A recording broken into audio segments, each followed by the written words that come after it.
안녕하세요. 저는 10대 소녀를 자녀로 둔 평범한 40대 워킹맘입니다.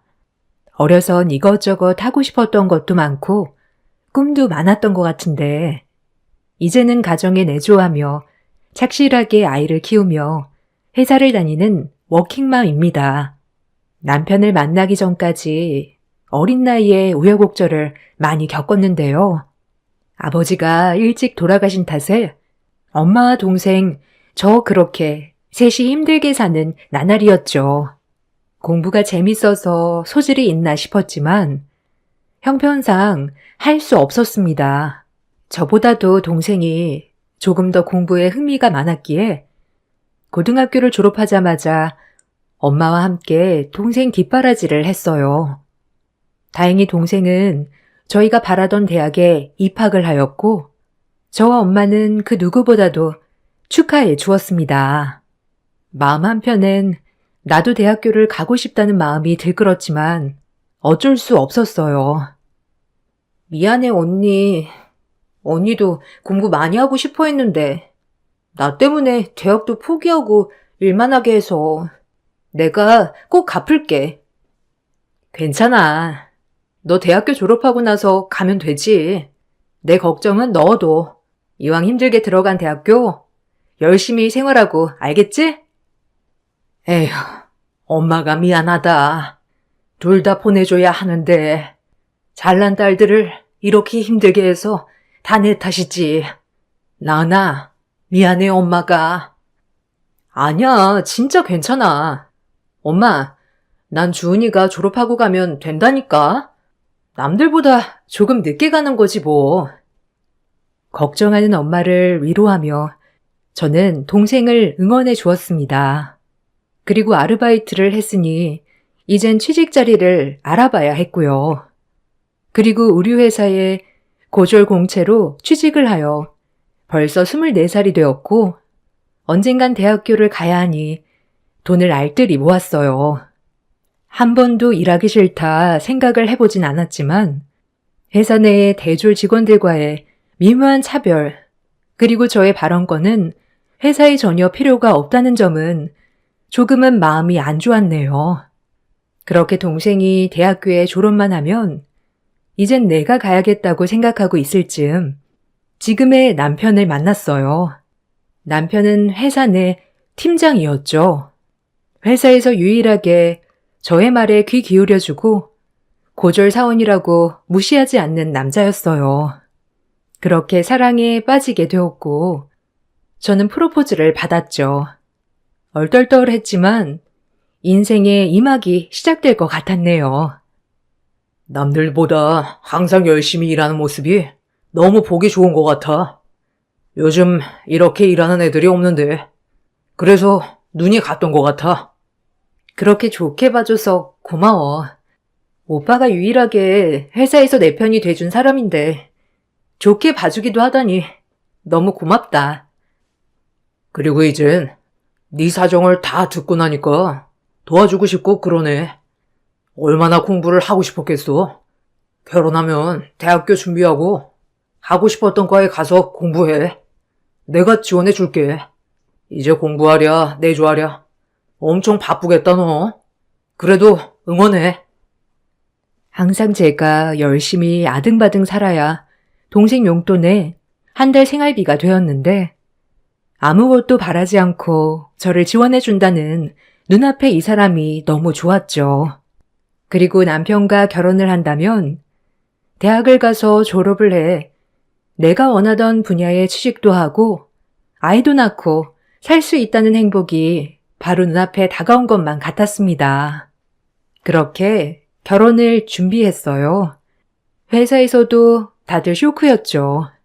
앞날이 창창한 팀장과 고졸 전형 평사원의 결혼이라뇨. 그리고 그렇게나 평사원들이 저를 무시했는데 그런 제가 팀장님과 결혼을 할 줄 누가 알았겠어요. 다들 축하는 해줬지만 역시나 비아냥대는 직원들도 많았어요. 아니, 그거 알아? 의류팀 김나은 씨. 서 팀장님이랑 결혼한대잖아. 일도 그만둔대. 완전 봉 잡았지? 아니, 어떻게 꼬셨대? 그러게, 반반한 외모로 꼬셨겠지? 아니, 근데, 진짜 서 팀장님 보는 눈 없다. 걔 우리 회사 유일한 고졸 아니야? 아무리 학벌 중요시대가 아니라지만, 어떻게 고졸 평사원이랑 눈이 맞냐? 서 팀장님, 학벌도 되게 좋으시던데. 하여튼, 될 사람은 된다더니, 봉 잡았다, 야. 화장실에 들어가면 간간히 들려오는 제 이야기들. 정말 고졸 하나로 저의 모든 것이 평가되는 것 같아 속상했어요. 그리고 결혼을 하기 전까지도 시어머님의 반대가 있으셨지만 심하진 않았기에 무난히 결혼을 하게 되었습니다. 하지만 결혼을 해서도 대학교로 인해 무시당할 줄은 정말 몰랐어요. 남편도 학벌이 좋았기 때문에 그에 걸맞은 며느리를 바라셨지만 고졸 며느리였기에 무시당하기 일쑤였죠. 하지만 시어머님은 그러려니 했어요.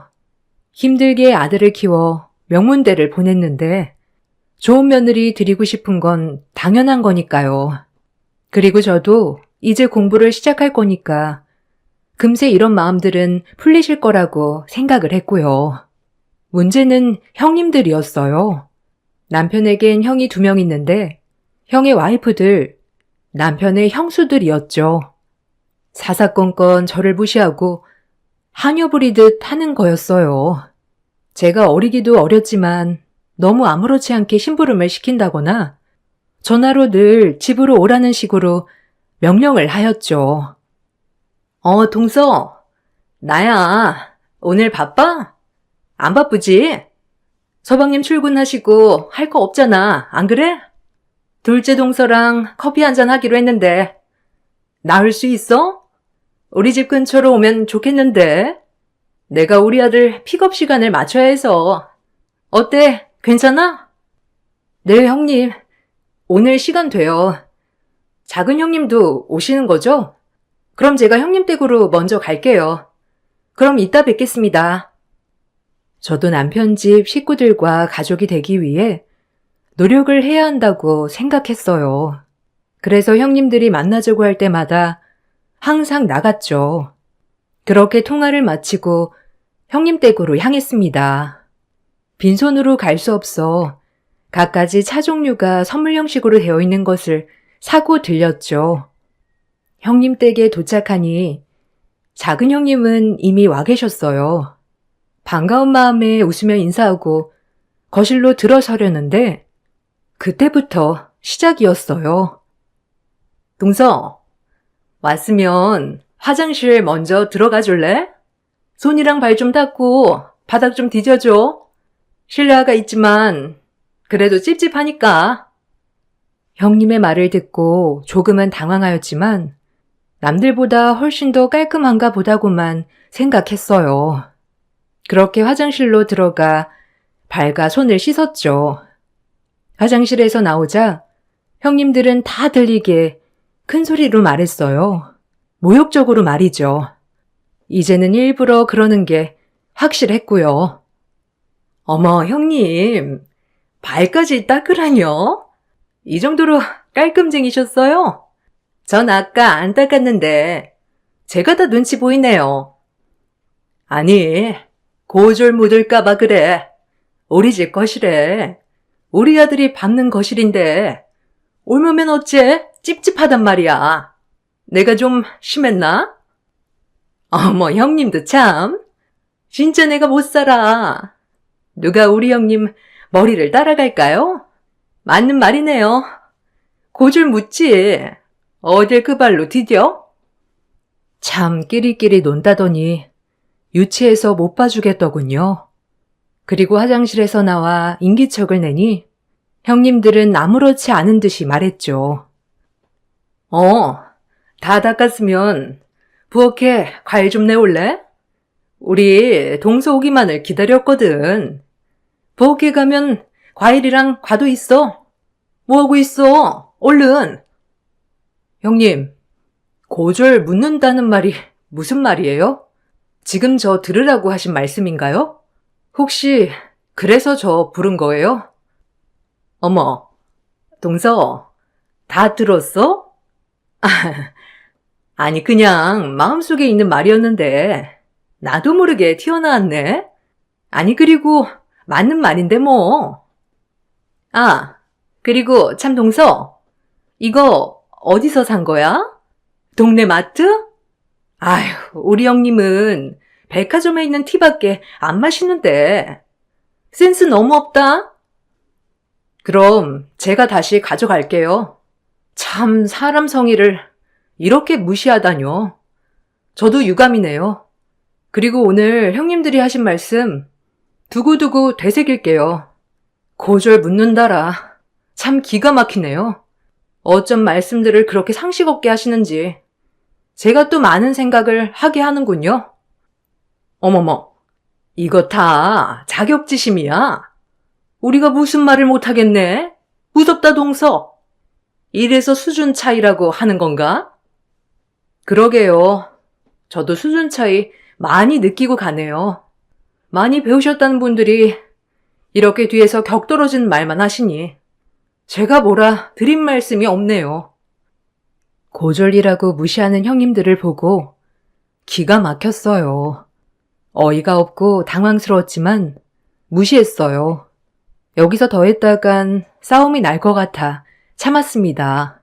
그렇게 과일을 내와 형님들에게 과일을 깎아주고 있는데 또다시 대학교 이야기가 시작되었어요. 그냥 듣고만 있었죠. 우리 대학 다닐 때 과제가 얼마나 많았던지. 동서도 그랬지?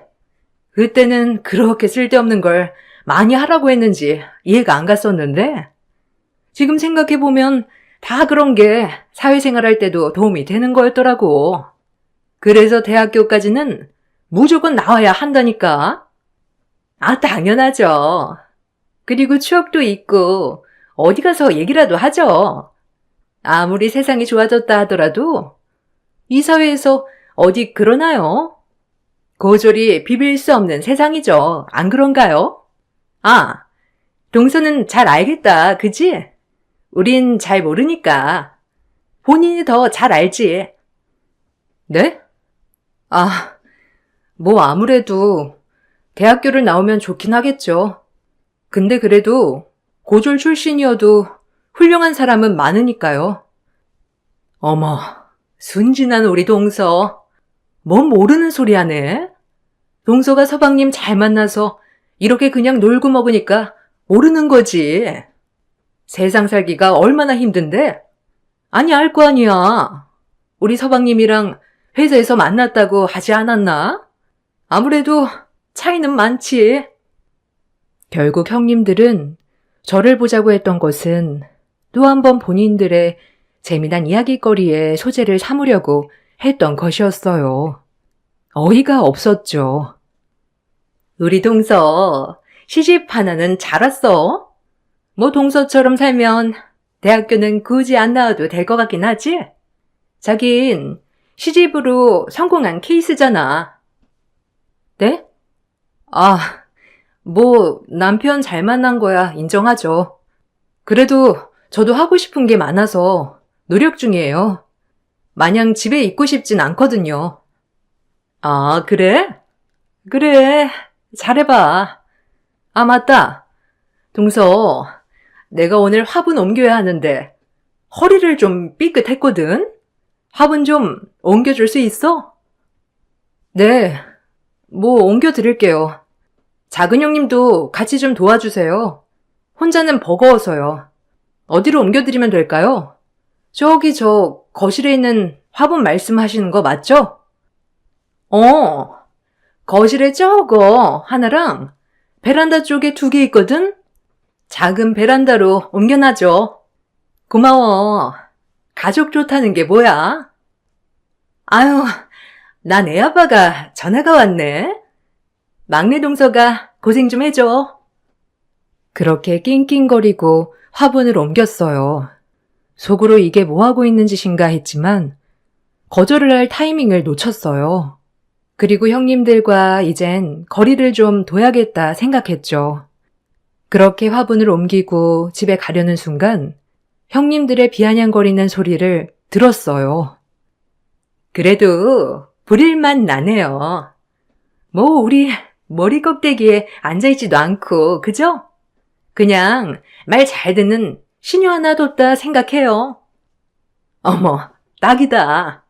어머님도 참 보는 눈도 없지. 동서 말이 딱이네. 말 잘 듣는 시녀. 아니 어떻게 전문대도 안 나올 수 있어?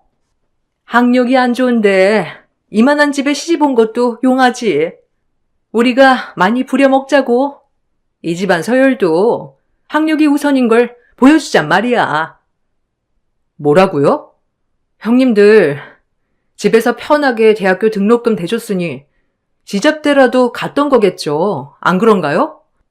그런 여건이 되지 않았던 걸 생각하지는 못할 망정. 그리고 다신 부르지 마세요. 이러려고 부르신 거 알았으니까 오지도 않을 거니까요. 아셨어요?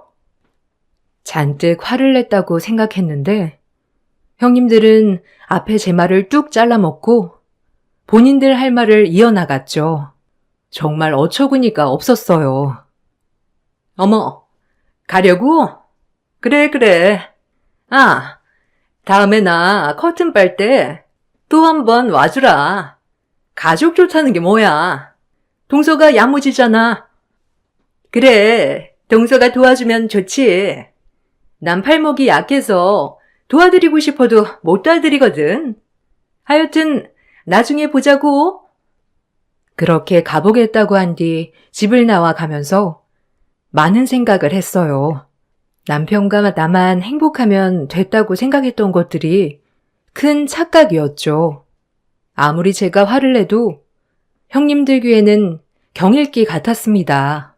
어차피 넌 고졸 이렇게 생각하는 것 같았거든요. 형님들이 보기엔 고졸이 발악하는 것쯤으로 보이는 것 같았어요. 철저하게 이를 갈았습니다. 뼈저리게 공부해야 하는 이유를 찾았습니다. 그리고 마음속에 꼭 다시 공부를 해야겠다고 마음먹은 순간이었네요. 그렇게 집에 와 저는 대학교를 알아봤죠. 고등학교 시절 성적이 매우 우수했기에 고등학교 내신 전형으로 갈 수 있는 학교를 골라 나가기 시작했어요. 의류회사에서 일했던 경험을 살려 의류학과로 진학하면 좋겠다는 생각을 가지고 이것저것 알아보기 시작했죠. 저에게 먼저 서치된 곳은 서울대학교였어요.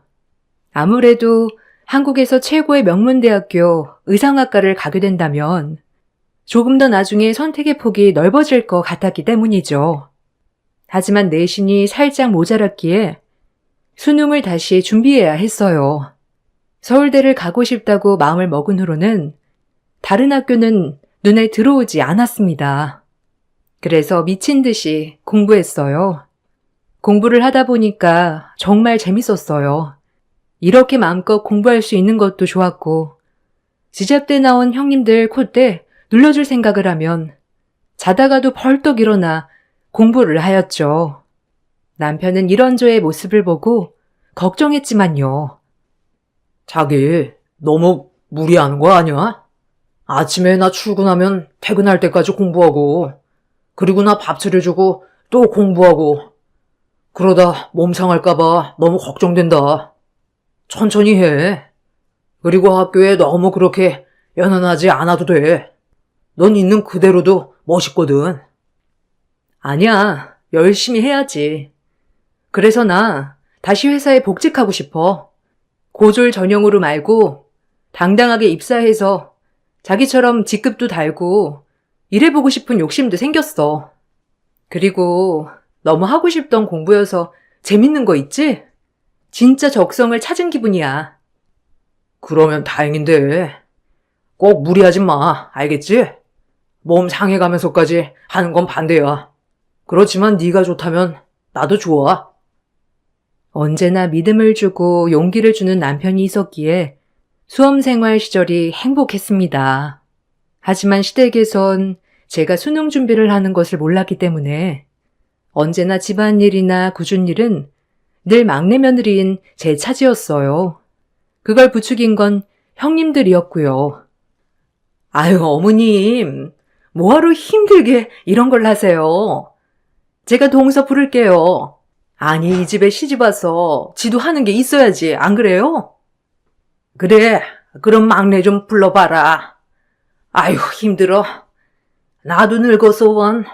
김장 하나를 해도 꼭 이렇게 힘이 든다니까. 아유, 살살하세요, 어머님.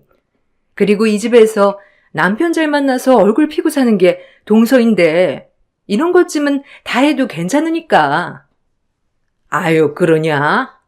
에휴, 그래도 막상 불러서 시키려고 하면 좀 그렇더라고, 나는. 너네가 그럼 알아서 해라. 난 들어가마.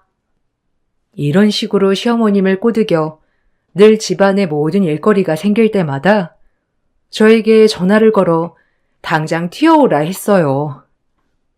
동서, 지금 뭐해?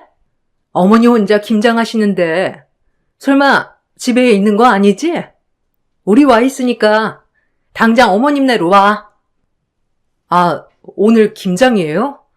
어머님이 말씀을 안 하셔서 몰랐어요. 지금 당장 갈게요. 금방 도착할 거예요. 그렇게 헐레벌떡 하던 공부를 뒤로하고 어머님네로 달려갔습니다. 어머님네 도착해보니 배추 100포기와 김장거리가 마당에 널브러져 있었죠. 그리고 형님들은 전혀 김장에 어울리지 않는 원피스를 입고 우아하게 차를 마시고 있었고요. 아, 어머님, 저 왔어요. 형님들 일찍 오셨네요. 김장 시작할까요? 죄송해요. 언지를 안 주셔서 김장날인 거 전혀 몰랐어요. 그래 왔냐? 저기 내 옷 갈아입고 배추부터 절거라. 그리고 내가 불러주는 대로 양념 넣으면 되니까. 알겠지? 그렇게 배추를 절구려고 할 때 형님들은 그 자리를 뜨곤 한마디 했어요. 하지만 시어머님도 똑같이 방관하셨죠. 동서, 우리 고관절이 약해서 구부려 앉아있지 못하거든? 거실에 들어가 있을 테니까 배추 다 절구고 말해줘. 어차피 시간 걸리잖아. 오늘 절구고 내일 양념 무치고 보쌈 해먹으면 되겠다. 그지? 나랑 둘째 동서는 보쌈 고기 좀 사올게. 네? 이걸 저 혼자 절구라고요? 아니, 이렇게 많은 양을 어떻게... 그리고 저는 김치를 절구본 적이 없어서요. 아휴, 다 배우면서 하는 거야. 우리가 고관절이 약하다니까. 그럼 늙은 어머님 시킬 거야 뭐야? 자기가 해야지. 그리고 동서, 이 집에 시집 와서 한 게 뭐가 있어? 이만희 누리고 살면 다 이런 건 본인이 알아서 해야지. 꼭 우리가 시켜야 해? 이렇게 센스가 없어서야. 학력이 낮으면 센스라도 있으면 이쁨 받겠구만. 둘 다 꽝이라니까, 동서는. 형님들은 얄밉게 한마디만 남기고 고기를 사러 나갔습니다. 그리고 저는 혼자 앉아서 100폭이 되는 배추를 절궜죠. 정말 몸이 부서지는 줄 알았어요. 늙은 어머님 보고 하라고 할 수 없고 그 많은 배추를 절구면서 정말 갖가지 생각이 다 들었어요. 그렇게 하루 종일 배추를 절구고 다음날 양념을 무치러 다시 오라는 시어머님을 뒤로한 채 집으로 갔어요. 집에 도착해 이를 갈았네요. 이 무시가 언제 끝날까? 내가 학교를 들어가서 진짜 가만 안 두겠다. 어떻게든 서울대를 붙겠다 생각을 가지고 말이죠. 그렇게 아침이 오지 않기를 바랐지만 다음 날이 되어 저는 배추의 양념을 무치러 다시 시댁으로 향했어요. 형님들은 또다시 보쌈을 한다는 핑계로 마당으로 나오지 않았죠. 역시나 그 많은 배추를 다 제가 무쳤어요. 그냥 그날 김장은 저 혼자 다 했네요. 그리고 저녁에 신랑들이 퇴근을 하여 같이 보쌈 파티를 벌였습니다. 하지만 형님들이 너무 얄미운 건 마찬가지였죠. 여보, 맛있지? 오늘 내가 어제 오늘 김장한 김치야. 맛 어때? 어머님이 넣으라는 대로 넣어서 한 건데. 오, 맛있네. 와, 이제 엄마는 손 떼도 되겠어요. 며느리가 셋이나 있으니 김장 걱정은 없겠네요. 우리 엄마 좋겠네. 와, 형수님, 너무 맛있네요. 자기도 너무 고생했겠다. 김장 처음 해본 걸 텐데 덕분에 수육이랑 너무 맛있어요. 아니, 이거 내가 다 한 거야. 어머님, 제가 다 했잖아요. 맞죠? 형님들 고관절이 약하다고 해서 어제부터 시작해서 전부 다 내가 한 거야, 자기야. 아주버님, 제가 한 김치 맛 좀 괜찮으신가요? 다음번엔 꼭 형님들도 참여하시라고 설득 좀 해주세요. 형님들의 공치사에 어이가 없었어요. 고생은 내가 뼈 빠지게 다 했는데 자기들이 한 것처럼 하는 걸 보니 웃겼고요. 그 자리에서 시어머니도 한마디도 안 거드시는 게 그냥 난 이 집에 정말 존중받지 못하는 사람이구나라고 뼈저리게 느꼈습니다. 제 말이 끝나자 형님들은 어이가 없는지 입이 떡 벌어졌고 어머님도 헛기침을 하셨죠. 하지만 전 속이 시원하진 않았어요. 그리고 집에 오는 길 남편은 고생했겠다고 달래주는데 억눌려 있던 화가 대폭발해 버렸습니다. 남편에게 풀려는 건 아니었지만요. 아니, 형님들 진짜 너무한 거 아니야? 어머님도 그래. 저 100포기 김장 내가 다 했어.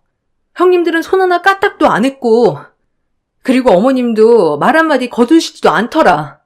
내가 이 집 식모살이 하러 시집 온 거야? 형님들은 내가 당연히 식모인 줄 알아. 그러게, 진짜 형수들 너무하네. 안 한 형수들이 같이 했다길래 당연히 같이 한 줄 알았지. 미안해. 자기 너무 힘들었지?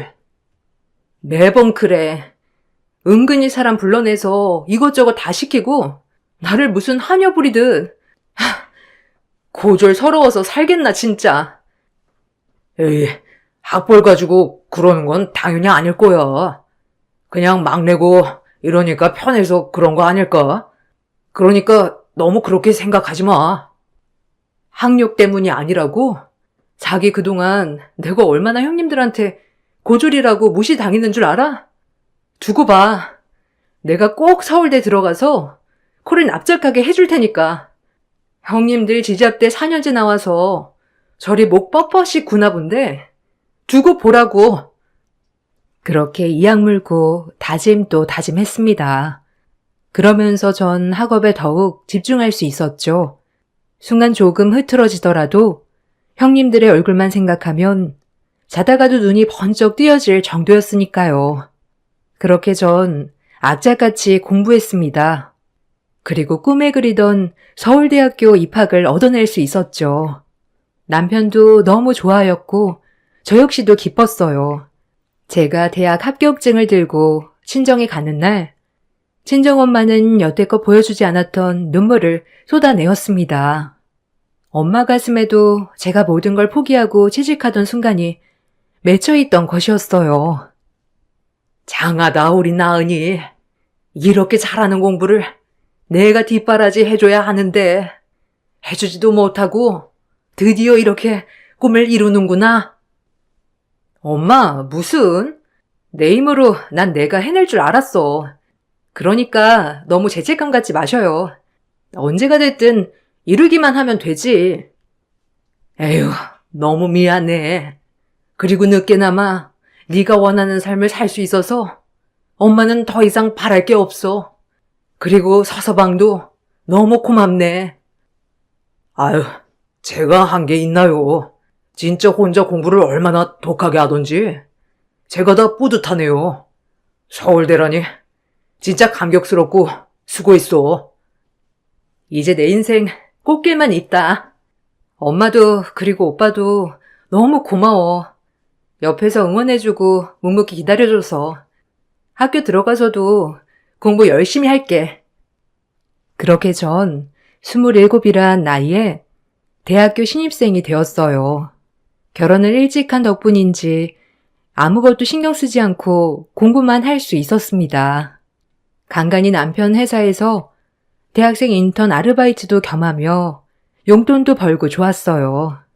제가 대학교에 들어간 것을 모르는 시댁에서는 철철이 집안에 일이 있으면 불러댔어요.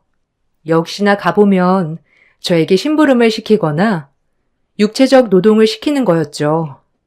그 집에선 저는 그냥 남편 잘 만나 남편이 벌어다주는 돈 쓰면서 사는 속 좋은 며느리 그 이상 그 이하도 아니었으니까요. 그렇게 모진 구박과 무시 속에서 전 수석으로 대학교에서 졸업을 하게 되었습니다. 대학 생활을 모범적으로 하고 성적이 우수했었기 때문에 교수님 추천으로 좋은 회사에 입사를 할 수도 있었죠. 그야말로 제가 원하던 것을 31살이 되어서야 이룬 셈이죠.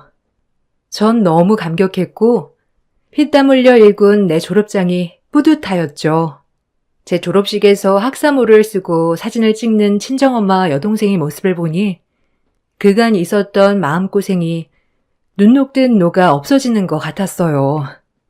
그리고 제가 회사에 취직했다는 소식을 들은 형님들은 또다시 비아냥대기 시작했죠. 어이가 없었습니다. 그래도 무시했어요. 어차피 더 이상 상종할 인간들이 아니었으니까요. 어머, 동서, 취직했다며? 그래서 요새 전화도 잘 안 받고 바빴던 거야? 아니, 우리 아들 픽업은 그럼 13일 날 못 해주겠네? 네? 픽업이요? 아, 그렇죠. 어려울 것 같아요. 이제 평일에는 일도 다녀야 하고 여러모로 바쁠 것 같거든요. 픽업은 못해요. 아니, 얼마나 번다고 취직을 했어? 그냥 조그만 중소기업이야? 요즘엔 고졸 전형은 조그만 회사에서나 뽑잖아. 결혼하기 전에 하던 비슷한 일이에요. 어쨌든 평일엔 바빠서 시간 내기 어려울 것 같아요. 이만 끊겠습니다. 전화를 끊어버렸어요. 형님이 전화한 목적은 다름 아닌 본인 아들 학교를 픽업해달라는 것이었죠. 본인이 미용실에 간다는 핑계로요. 뭐 익숙했습니다. 어차피 저를 하녀 그 이상으로 생각하지 않는 분들이었으니까요. 제가 전화를 끊고 제가 먼저 끊었다는 사실에 분했는지 작은 형님에게도 이 사실을 얘기해 저를 들들 볶기 시작했죠. 하지만 다 무시했어요. 오히려 제 자존감이 올라가니 이젠 형님들의 괴롭힘이 우습다고 여겨질 만큼 별게 아닌 것처럼 느껴졌거든요. 그리고 전 열심히 일과 살림을 병행하였죠. 남편은 그런 저의 모습을 보고 흐뭇해했고요. 그리고 명절이 돌아왔습니다. 새벽부터 가서 음식들을 준비했어요. 역시나 형님들은 아침이 훨씬 지나 모든 음식들이 차려진 뒤 도착했고요. 시어머니에게도 제가 아는 모든 것들이 당연했어요. 오늘만 참자, 오늘만 참자 이 생각으로 버티며 밥상을 차리고 있는데 딱 두 형님들 근처에 속꼬리찜을 놓고 제자리 쪽에는 나물들만 놓는 게 아니겠어요? 아무 말도 안 했으면 그러려니 했겠지만 꼭 한마디를 덧붙이더군요. 머리 좋은 사람이 좋은 거 먹는 거 아니겠어, 동서? 고깝게 생각하지 마. 머리는 우리가 더 많이 쓰니까. 어머, 형님 센스 있으시다. 어쩜 형님 말이 옳고 말고요. 머리 좋은 사람이 좋은 거 먹어야지, 안 그래요? 동서가 이해해. 순간 새벽부터 참아왔던 화가 폭발했습니다. 아니, 그동안 모든 걸 참고 살아왔던 이 분노가 폭발해버렸던 것이었죠. 뭐? 머리 좋은 사람이 좋은 거 먹어야 해? 나 서울대 수석 졸업이다, 이것들아. 어디서 머리 좋은 걸 내 눈앞에서 노네? 그동안 참고 참았는데 내가 하는 짓들이 코미디라 못 참겠네. 어디 지잡대가 서울대 앞에서 주름을 잡아? 나 서울대 수석 졸업이야, 알겠니? 뭐라는 거야? 서울대라니? 아니, 동서, 고졸이잖아. 어디서 거짓말을 해? 이제 하다 머리에 총 맞았니? 말이 되는 소리를 해. 나 수능 봐서 서울대 들어갔어. 그리고 수석으로 졸업했거든? 너네가 그렇게 무시하던 고졸 아니라 어쩌니 이제? 내가 너희를 무시할 차례지? 어디 지잡대 나와서 그 학력으로 사람을 무시해? 내가 진짜 그동안 어이가 없어서 웃기지도 않아 진짜. 형수님들, 그동안 집사람 무시했죠? 집사람 혼자 힘으로 서울대 들어가서 수석으로 졸업해서 취업도 이미 다 끝냈어요.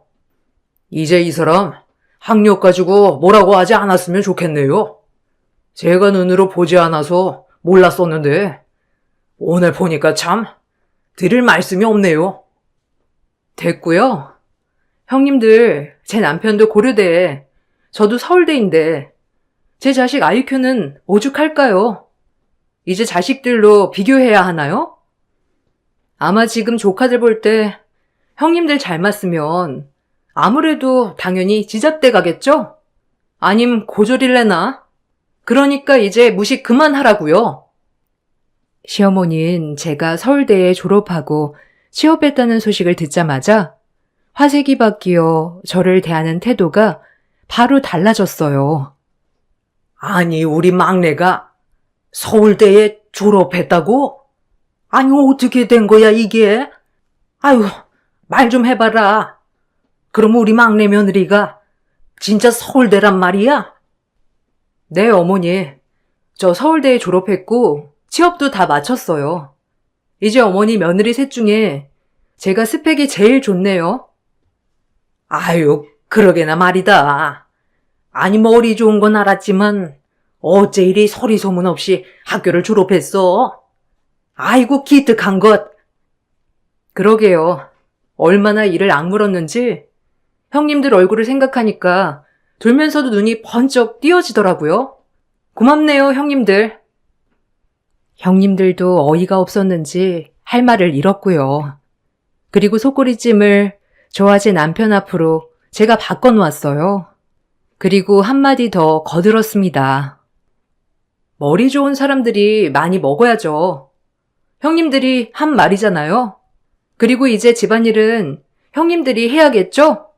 이 집은 학벌 순으로 집안일 시키는 집이니까 안 그래요, 어머니? 전 손 하나 까딱 안 할게요, 이제. 그리고 오늘 밥 먹고 저랑 이 사람은 가볼게요. 뒷정리 부탁해요, 형님들. 머리는 아프면 이런 거라도 해야죠. 둘째 형님이 이제 더 고생하시려나? 큰형님은 그래도 경기권이잖아요. 그렇게 형님들은 제 말에 반박하지 못한 채 부들부들 몸만 떨고 있었어요. 어찌나 고소하던지. 그리고 그렇게 전 그날 속꼬리찜을 완벽하게 클리어한 뒤 남편과 빠져나왔어요. 남편에게 이런 모습을 비추는 게 부끄러웠지만 어찌나 통쾌하던지 전 말했죠. 이제 안 참아. 그동안 나 형님네 어머님네 가서 뼈 빠지게 일하고 무시당했어. 단지 고졸이라는 이유로. 이젠 정말 안 참을 거야. 그래, 고생했어.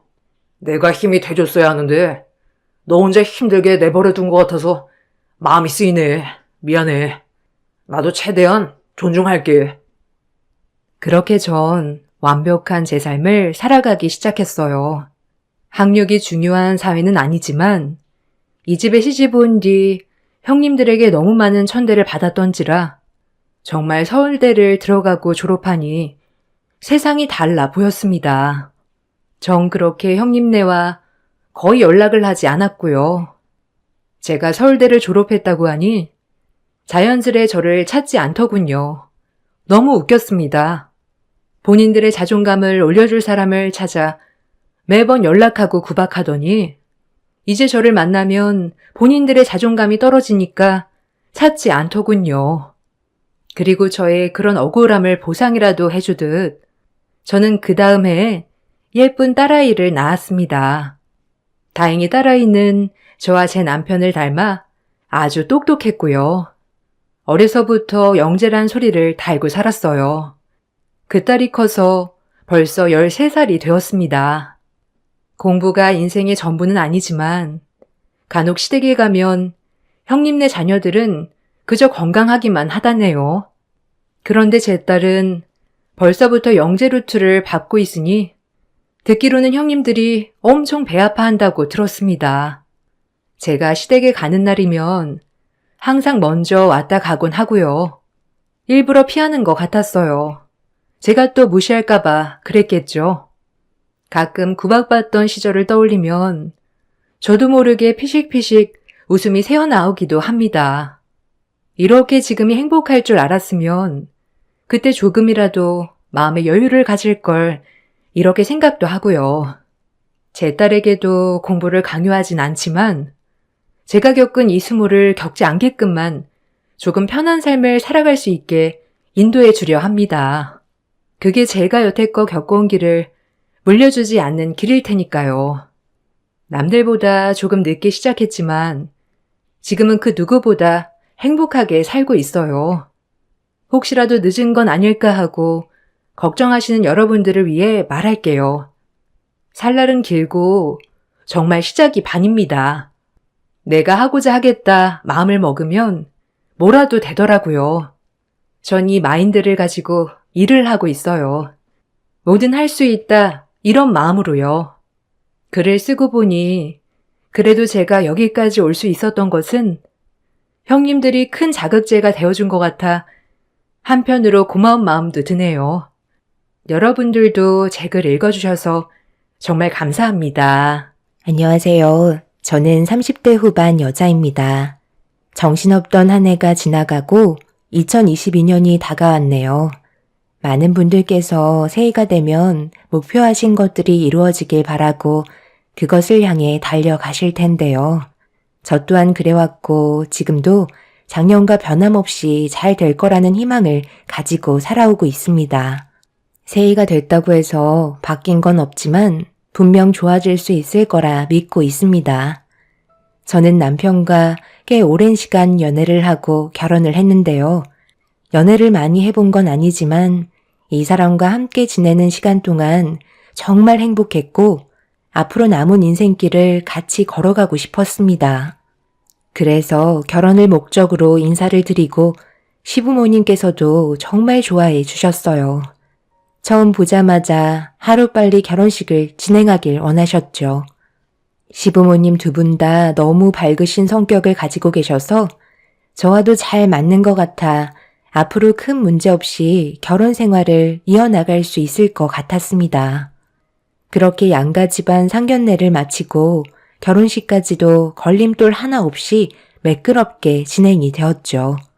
그런데 결혼식을 올린 뒤 말도 안 되는 일들이 제 눈앞에 펼쳐지기 시작했어요. 정말 믿을 수가 없었고 눈앞이 캄캄해서 삶에 대한 희망까지 잃어버릴 정도였습니다. 제가 여러분들께 최근 3개월간의 기록을 전부 다 설명드릴 수는 없지만 겪었던 시간들에 대해 최대한 자세히 풀어보도록 할게요.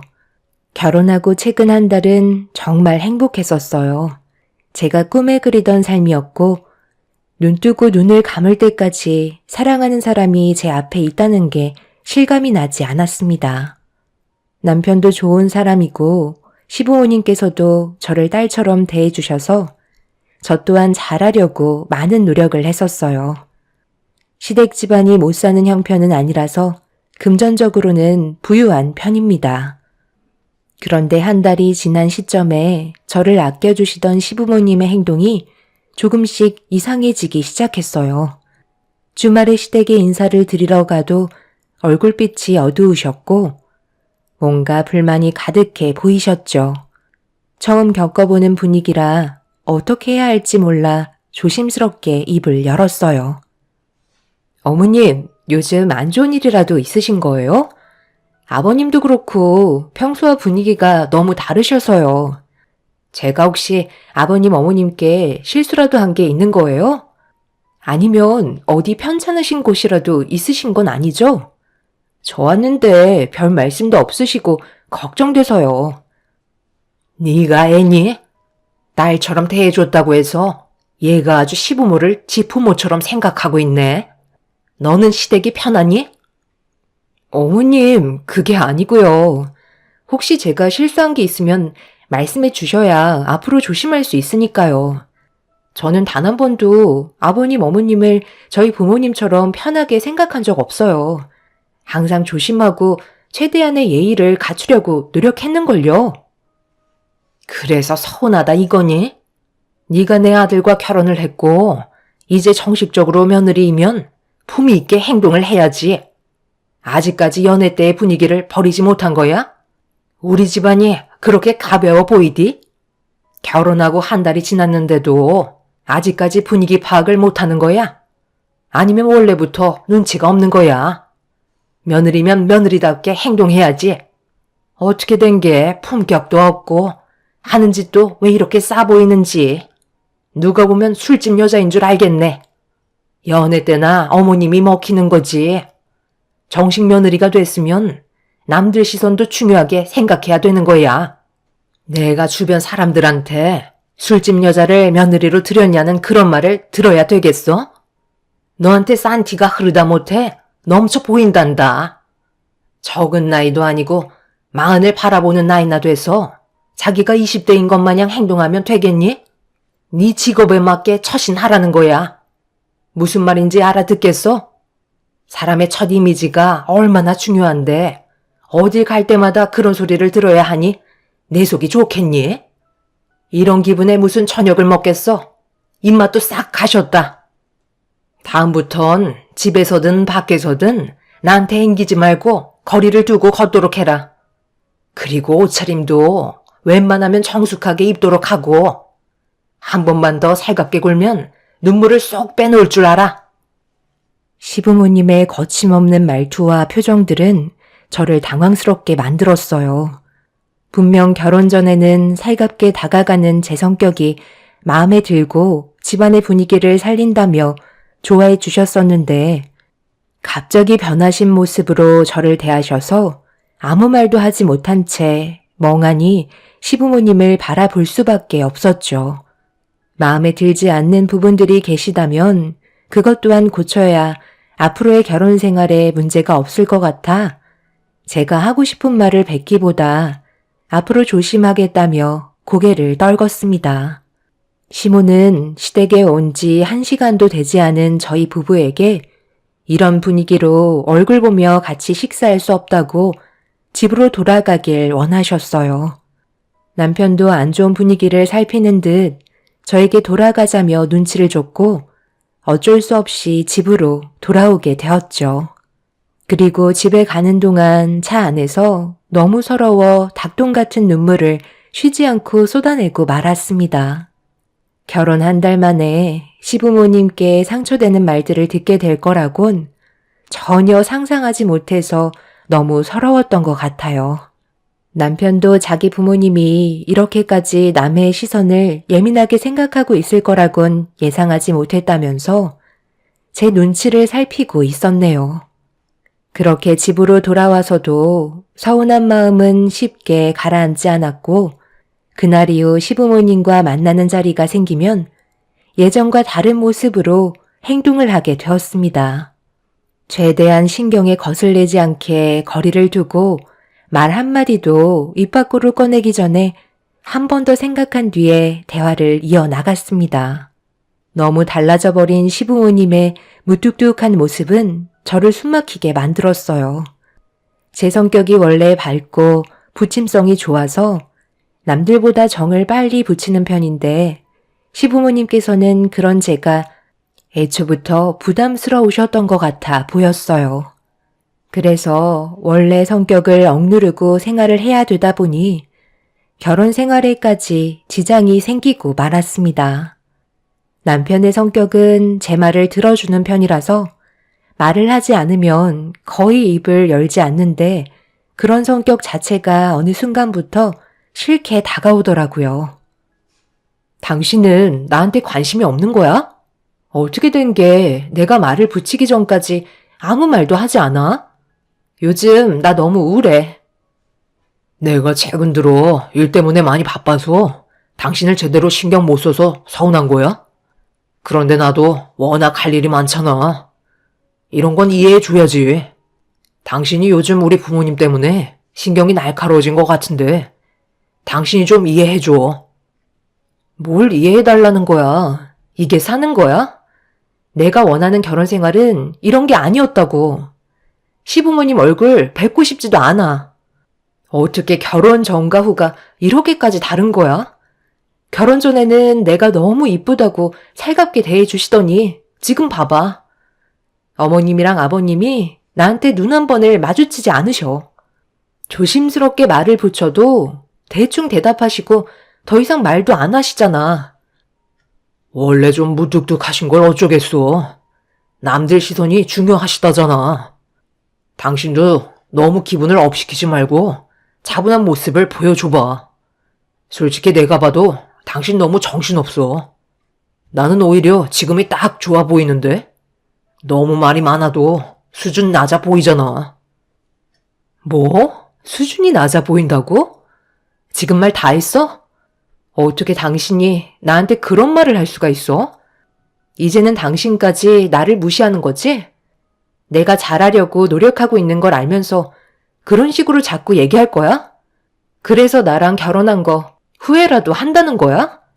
나 좋다고 따라다닐 땐 언제고, 이제 결혼도 했으니까 끝났다 이거지? 정말 당신한테 너무 서운하다. 남편은 듣기 싫다는 듯 방으로 들어가 버렸어요. 결혼 한 달이면 깨가 쏟아질 시기인데 이건 누가 봐도 결혼 10년 차는 된 것 같은 느낌이었습니다.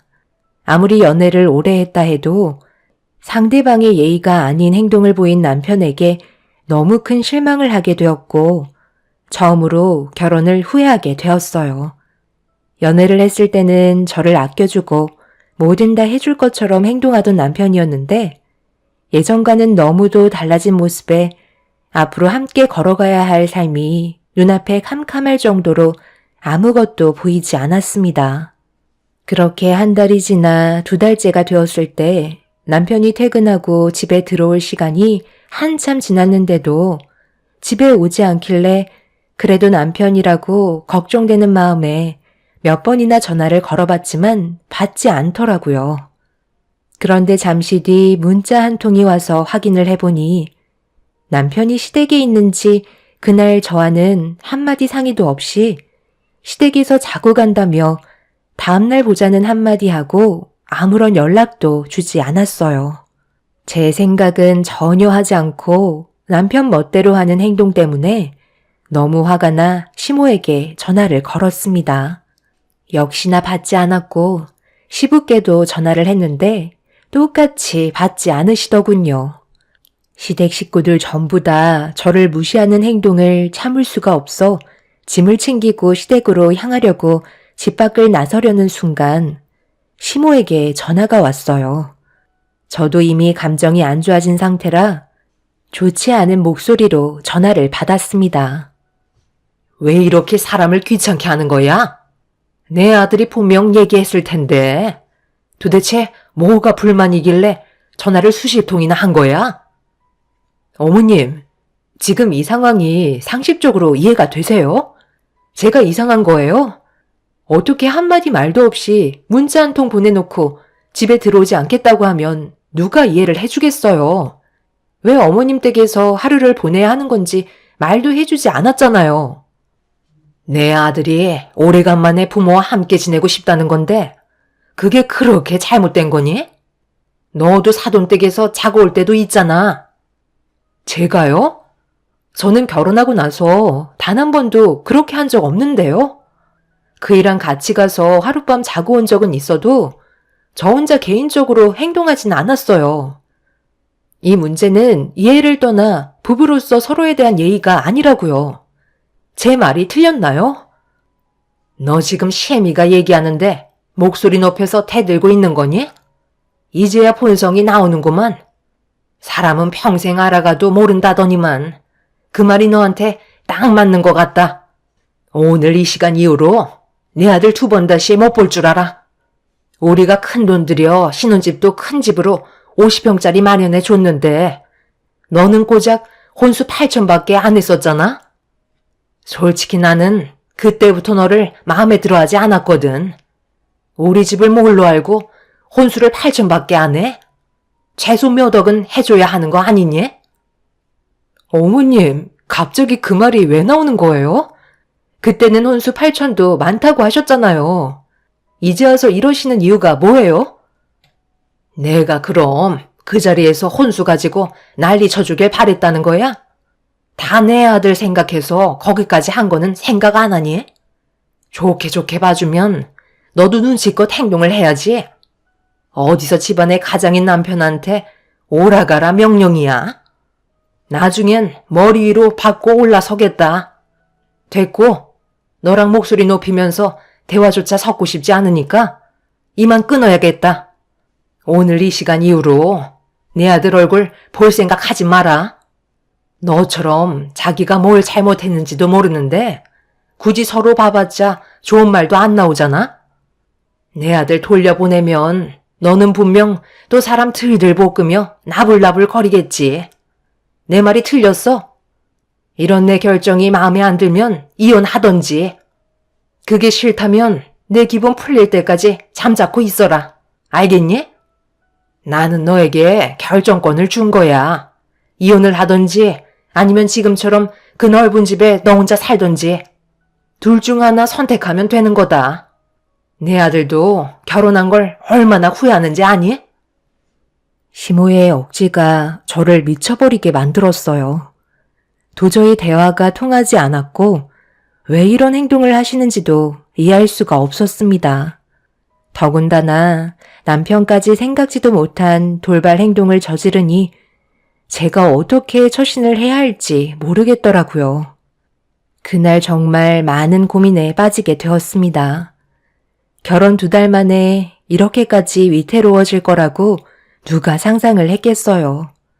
그래서 이혼을 하던 결혼 생활을 계속 유지하던 확실하게 짚고 넘어가야 할 것 같아 며칠 동안 고민 끝에 아침 일찍 남편에게 시댁으로 가고 있다는 문자 한 통 남기고 출발을 하게 되었습니다.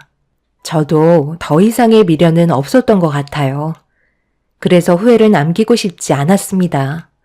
결국 모두가 한자리에 모이게 되었고 침묵이 흐르는 가운데 제 얼굴을 보지 못하고 고개를 떨구고 있는 남편을 향해 질문을 했어요. 앞으로의 결혼 생활에 대해 진지하게 생각하고 있는지 아니면 그만 끝내고 싶은 건지 확실하게 물어봤습니다. 당신이 이렇게까지 멋대로 하는 사람인지 나는 정말 몰랐어. 미리 알았더라면 결혼은 생각하지도 않았을 거야. 나도 내가 이기적인 사람이란 거 알고 있어. 하지만 이게 내가 원하는 거야. 부모님도 나와 함께 시간을 보내고 싶어 하셔. 너도 그럼 들어와서 살면 되겠네. 50평짜리 집에서 뭐하러 혼자 버티고 있어? 그 집도 조만간 처분할 생각이다. 네가 우리 집에 들어와서 살면 나야 편하지. 요즘 몸도 힘들어서 가정부 하나 드릴까 했는데 그 자리 네가 들어오면 되겠다. 결국 이런 거였어요. 제가 어머님 댁에서 함께 살길 원해서 그런 거였네요. 이 사람이 여기 있으니까 결혼한 제가 어쩔 수 없이 들어와 살게 될 걸 예상하신 건가요? 그런데 저는 그렇게 할 생각이 전혀 없는데요. 그럼 여기서 끝내는 거지. 나는 내 아들을 옆에 끼고 살 건데 너도 좋아서 결혼했으면 어느 정도 양보를 해줘도 되잖아. 제가 봤을 때 방법이 틀린 것 같은데요. 안 좋아진 감정 상태로 들어와서 살라고 하면 누가 좋다고 들어오겠어요. 당신도 생각이 이렇게까지 짧을 줄 몰랐는데 정말 실망이다. 결혼 3달 만에 갈라서게 될 줄 몰랐는데 확실하게 정 뗄 수 있겠네요. 남아있던 좋은 기억까지 오늘 어머님 댁에 던져버리고 가겠습니다. 하루빨리 이 사람과 이혼하는 게 저에게도 이득이겠네요. 그렇잖아도 너 온다고 하길래 여기 이혼 서류 준비했다. 계속 얼굴 보는 것도 지겹잖니? 한 번이라도 안 마주치는 게 좋지 않겠어? 일단 사인부터 해라. 합의 이혼할 거지? 서로 손해볼 건 없을 것 같은데 잘 생각한 거야. 그래도 이혼만큼은 깔끔하게 할 수 있겠네. 시댁 식구들의 행동에 입을 다물지 못했습니다. 기다렸다는 듯이 이혼 서류를 내미는데 온몸에서 소름이 돋을 정도였어요. 저도 남편과 함께 했던 좋았던 추억들 모두 던져버리고 결혼 3개월 만에 이혼을 할 수밖에 없었죠. 저희 부모님께서도 이런 상황들이 믿어지지가 않으셨는지 입을 다물지 못하고 계셨어요. 엄마는 연애 기간은 길었지만 결혼 생활이 짧았기 때문에 그나마 다행이라며 인연이 아닌 사람이었다고 생각하라고 시간이 모든 걸 다 해결해 준다는 말로 저를 위로해 주셨습니다. 그날 이후 저는 남편과 함께 했던 모든 순간들을 잊어버리려고 일에만 열중했고 하루하루 제 삶을 찾아가기 위해 노력하고 있었습니다. 그렇게 시간이 지나면서 조금씩 현실을 받아들이게 되었고 제 원래 성격으로 돌아가기 위해 일부러 친구들과도 약속을 무리하게 잡으면서 정신없는 하루하루를 보냈는데 어느 날 의과대 동기인 친구와 오래간만에 술 한잔 하려고 약속을 잡고 병원 앞에서 기다리며 핸드폰을 보고 있는데 누군가 급하게 뛰어가다가 넘어지길래 그 모습을 봤는데 슬픔이 가득한 얼굴로 힘겹게 일어나시더니 비틀거리며 건물 안으로 들어가셨습니다. 어차피 이제 남남이 되었고 저와 상관없는 일이라 신경 쓰지 않으려 몸을 돌려버렸어요.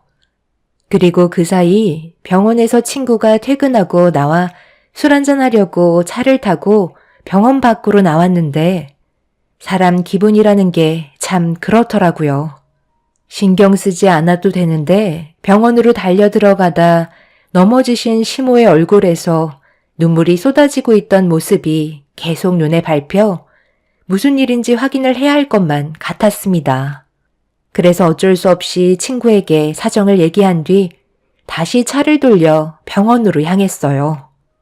그런데 병원에 도착을 하자마자 어디선가 오열을 하고 있는 시모의 목소리가 들려와 그곳을 향해 천천히 걸음을 옮겼는데 간호사분들을 붙잡고 난리를 치고 계시더라고요.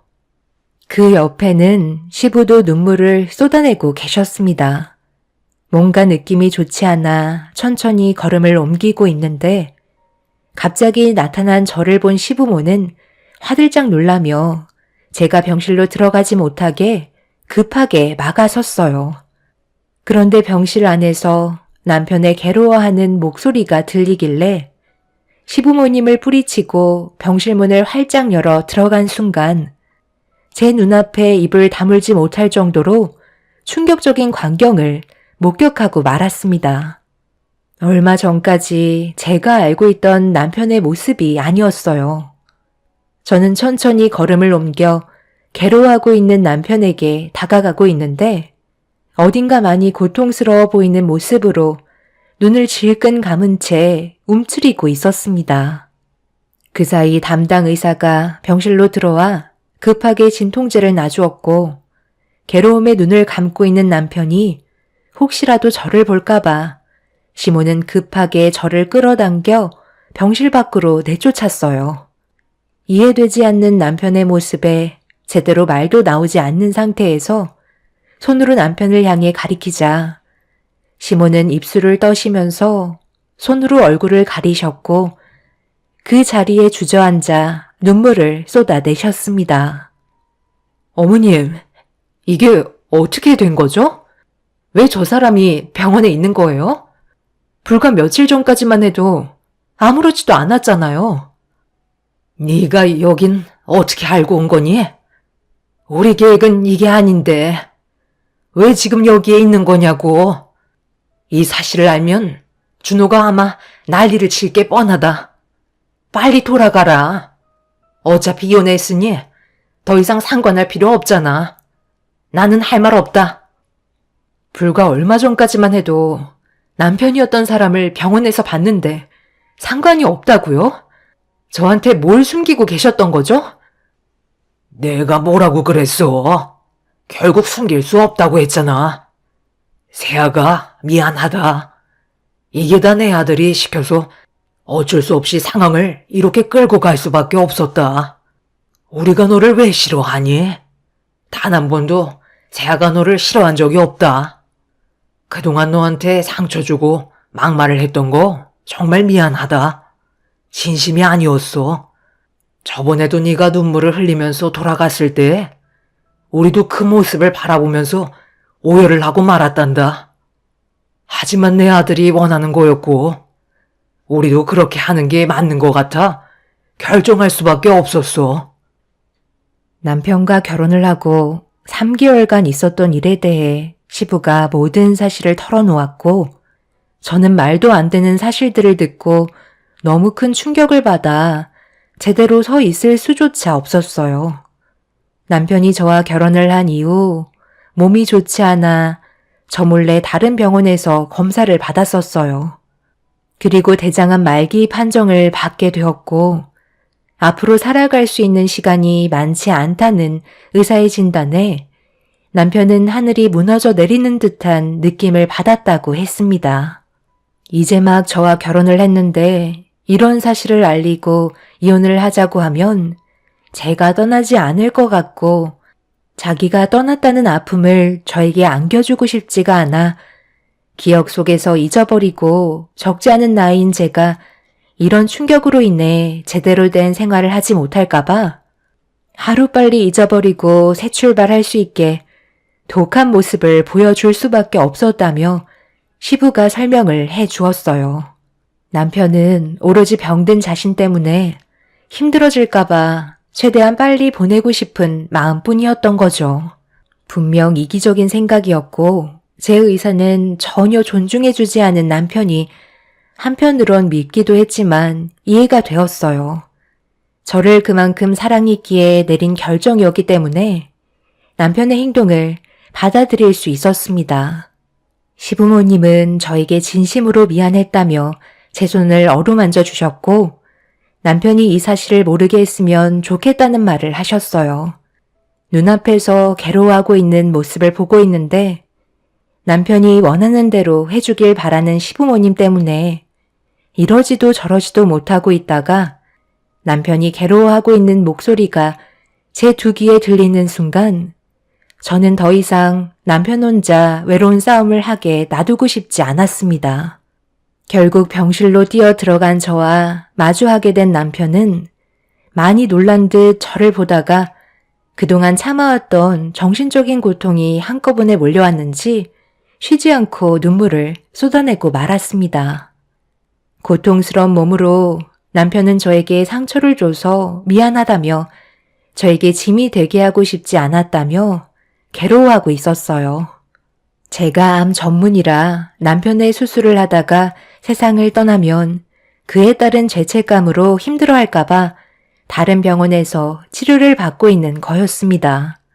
남편은 하나부터 10까지 전부 다 저를 생각해서 움직였다고 했지만 제가 봤을 때 그건 저에 대한 배려가 아니었어요.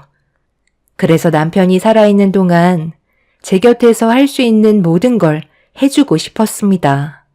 남편과 저는 한참 동안 눈물을 쏟아내었고 결국 제가 일하는 병원으로 옮겨져 치료를 받게 되었네요.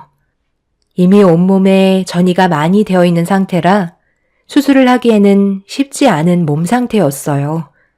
저 말고도 대장암 의료진 20여 명과 대장암이 주로 전이되는 간이나 폐를 보는 담당 의사까지 모두 참석해서 수술을 할 수 있는 부분부터 하나씩 처리해 가기로 회의를 마쳤습니다.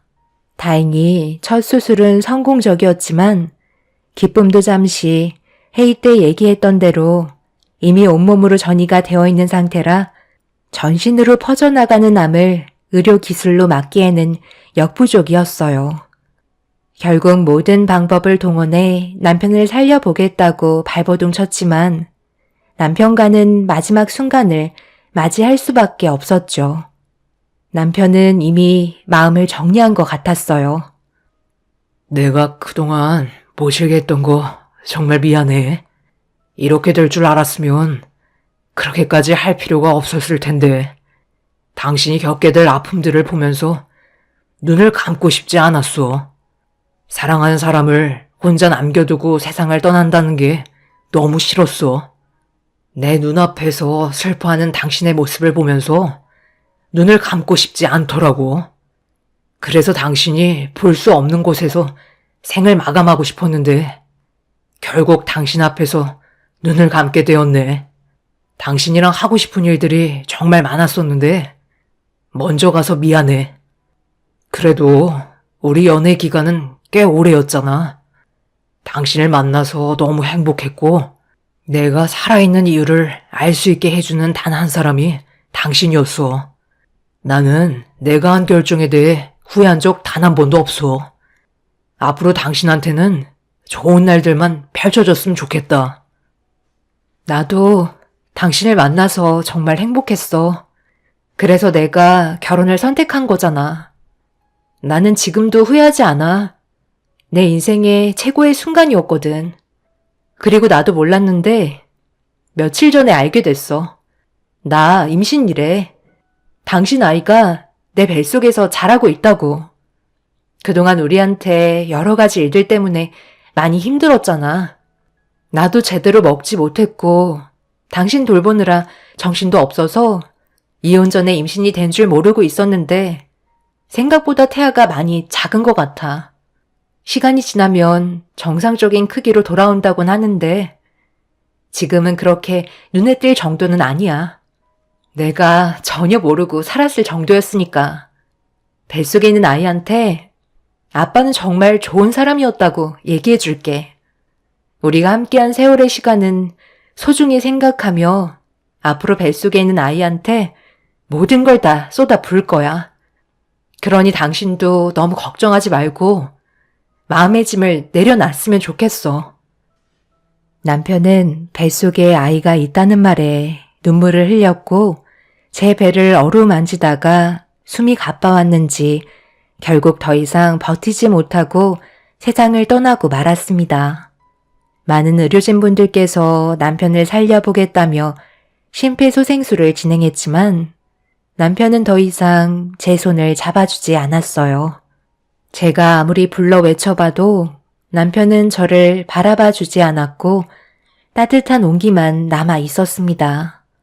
밖에서 이 사실을 전해들은 시부모님께서 비틀거리며 나온 저를 보고 오열을 하셨고 제가 주저앉으면서 몸에서 떨어진 명찰을 시부가 집어들곤 저에게 건네주시면서 그동안 정말 고생 많았다며 오열을 하셨습니다. 시모는 저를 끌어안으시고 한참 동안 혼자 남겨진 저와 뱃속에 있는 아이가 불쌍하다며 미안해 하셨어요. 그렇게 남편을 떠나보낸 자리에 남겨진 저와 뱃속의 아이는 지금도 실감이 나지 않아요. 퇴근 시간만 되면 남편이 현관문을 열며 들어올 것만 같고 저에게 아낌없는 사랑을 줄 것 같은데 남편은 더 이상 저를 불러주지 않네요. 앞으로 뱃속에 있는 아이와 남은 인생 열심히 살아갈 테지만 현재 제가 받은 충격이 아직까지 가시지 않아 많이 힘든 상태입니다. 시부모님께서는 매일 제가 일하는 병원에 찾아오셔서 많은 관심과 사랑을 주고 계세요. 모든 것들이 진심이 아니었던 만큼 저에게 항상 미안해 하십니다. 모든 걸 이해하고 있는 저는 지금 현재의 삶을 받아들이고 앞만 보며 열심히 달려가려고요. 제 삶에 여러분들의 응원이 함께 해주셨으면 좋겠어요. 새해가 밝아온 만큼 저도 그렇고 뱃속에 있는 아이도 건강했으면 좋겠습니다. 제 사연 들어주신 분들, 새해에는 언제나 좋은 일들만 가득하시길 바랍니다. 감사합니다. 안녕하세요. 저는 결혼 생활 3년 차 된 30대 중반 여자입니다. 작년에 정말 정신없는 한 해를 보냈었는데요. 저에게 말도 안 되는 일들이 눈앞에 펼쳐졌고 앞으로 어떻게 살아가야 할지 막막하기만 하네요. 남편과의 결혼 생활은 불만이 없었지만 시댁 집안의 며느리로서 감당해야 할 것들이 저에게 부담으로 다가왔었어요. 시부모님께서 저를 그렇게 마음에 들어하지 않으셨기 때문에 매번 시댁에 갈 때마다 항상 눈칫밥을 먹어야 했는데요. 시간이 지나고 제가 진심을 다해 시부모님께 다가가면 관계는 좋아질 수 있을 거라 생각했었습니다. 웃는 얼굴에 침 못 뱉는다고 그래도 막내 며느리면 이쁘게 봐주실 줄 알았는데 사람 마음 쉽게 얻어줄 수 있는 게 아니더라고요. 노력한다 했는데 시부모님은 항상 거리를 두셨고 많은 것들이 첫째 며느리인 형님보다 많이 뒤떨어진다는 거에 얼굴을 볼 때마다 남편을 저에게 준 게 손해보는 장사인 것 같다며 상처되는 말들을 아무렇지도 않게 꺼내셨어요. 그럴 때마다 남편이 중간 역할을 잘해줘서 큰 감정 싸움으로 번지지는 않았지만 그런 날들이 반복이 될 때마다 저는 점점 지쳐가고 있었죠. 그렇게 참고 또 참아왔던 저는 결국 속마음을 꺼내놓게 되는 상황까지 오고야 말았어요.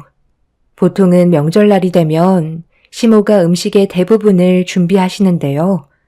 그 이유는 다른 건 몰라도 음식 하나는 자부심이 있으셔서 시모가 직접 만들길 원하시고 저는 대부분 재료를 손질하거나 잔심부름을 하는 편이었어요. 그런데 작년 추석 명절은 상황이 많이 안 좋아서 제가 직접 할 수밖에 없었죠. 시모의 건강 상태에 빨간불이 켜지면서 누워 계셨고 지시에 따라 움직이면서 정신없이 음식을 준비할 수밖에 없는 상황이었습니다. 남편은 시부와 농장에서 다른 일을 했었기 때문에 저 혼자 모든 걸 감당을 해야 되다 보니 하루에 많은 음식을 전부 만들 수는 없었고 이틀에 걸쳐 모든 준비를 끝낼 수 있었네요. 그런데 이런 고생을 알지 못하는 형님 내외는 명절 마지막 날에 오셔서는 저에게 고생했다는 말 한마디 하지 않고 당연하다는 듯이 주방에 들어와 자리에 앉았는데 명절상을 내가는 순간 의사 형님의 한마디에 너무 서러워서 감정이 격해지고 말았습니다.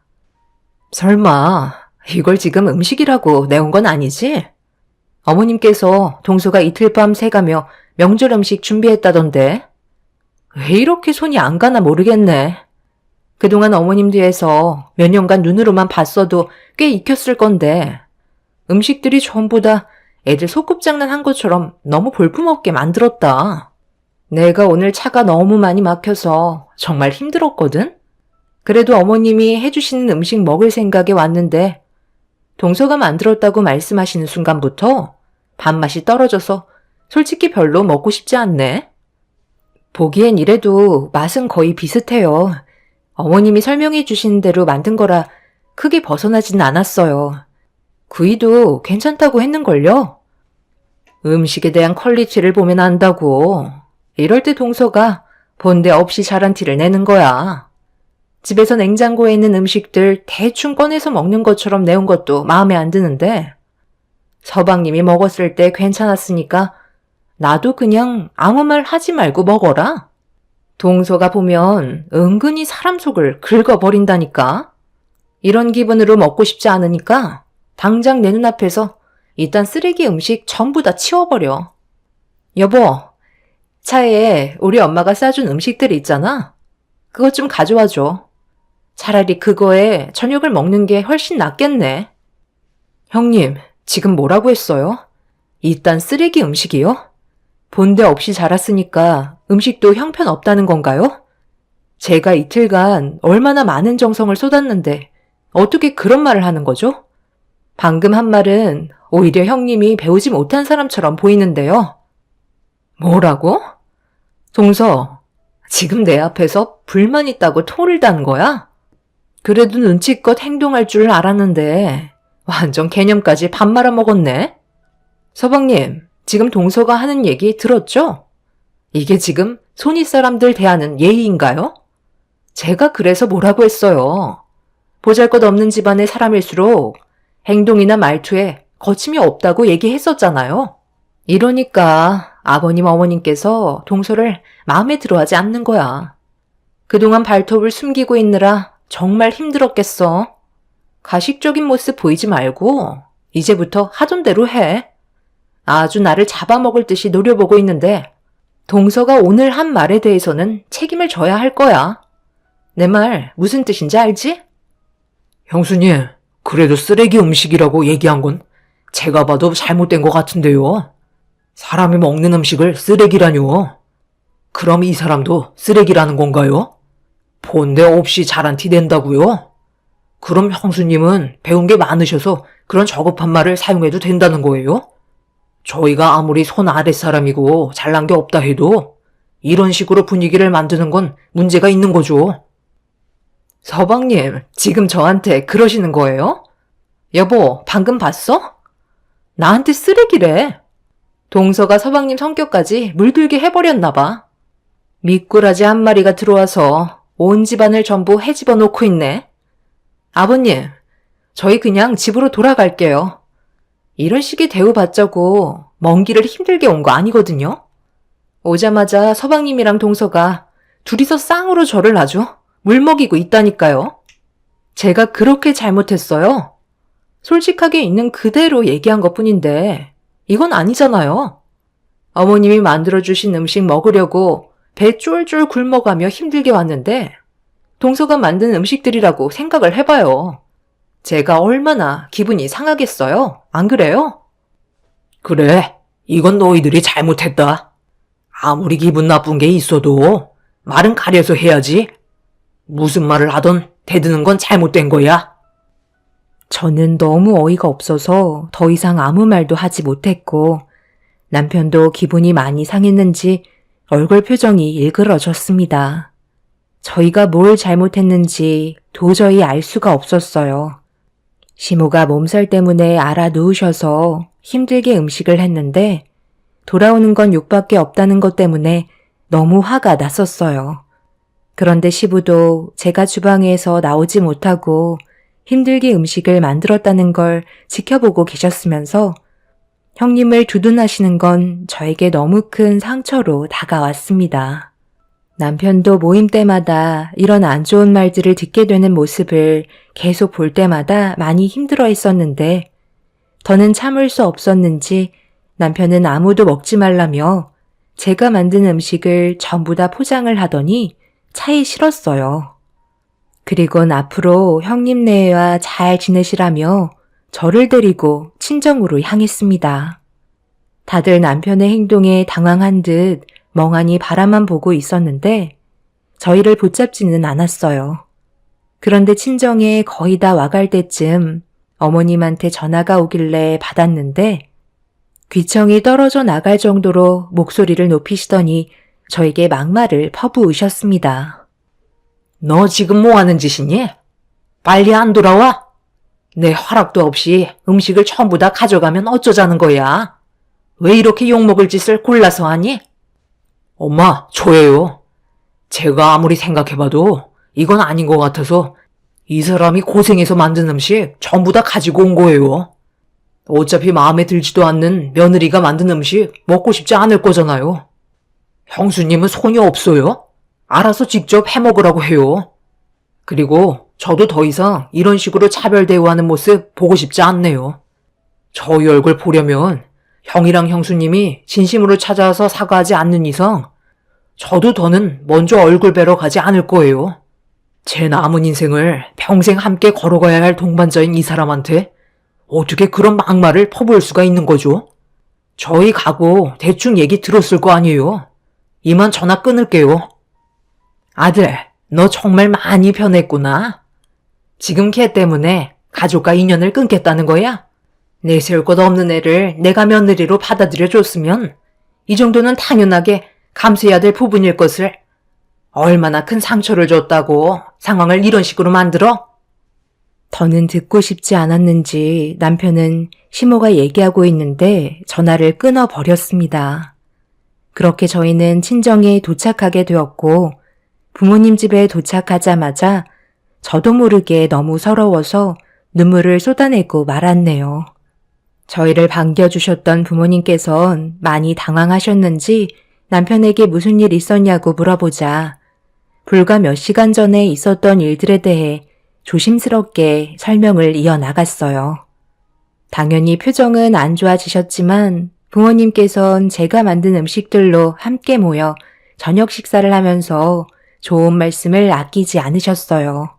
원래 이런 모습들이 정상인데 형님네와 시부모님의 행동은 정말 이해할 수 없었죠. 그런 집안에서 자란 남편이 오히려 더 신기하게 느껴질 정도였어요.